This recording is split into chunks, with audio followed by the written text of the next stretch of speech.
Welcome to YOUCANIC. In this video we're going to show you how to remove the steering wheel. Here we have a Mercedes-Benz C-Class. This is W204, and we have removed the airbag. We have two bolts right here and the other one on the back over here. Before you remove the airbag, make sure to disconnect the battery first. Remove those two bolts. These are T25s, and then you have two connectors here. You simply unplug and put the airbag to the side.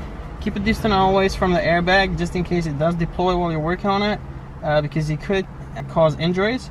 So always keep a safe distance from the airbag. So once the airbag is off, and if you need help with that, watch our step-by-step guide on how to remove the airbag from this vehicle. But once the airbag is off, we need to remove this bolt right here, and this is a 10mm Allen bolt. And then but something that's very important is that when you remove this bolt, you want to have somebody hold the steering wheel, counter hold it, so you're not putting pressure on the steering lock down there.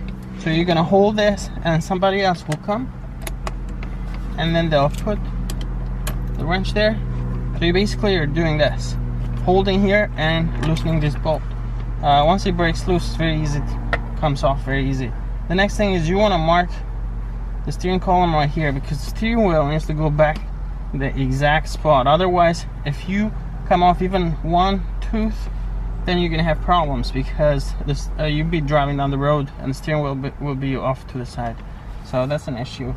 Make sure you mark here and there. There is already a mark there, but it just helps to make an extra mark just in case, and then you simply pull it off, and that's it.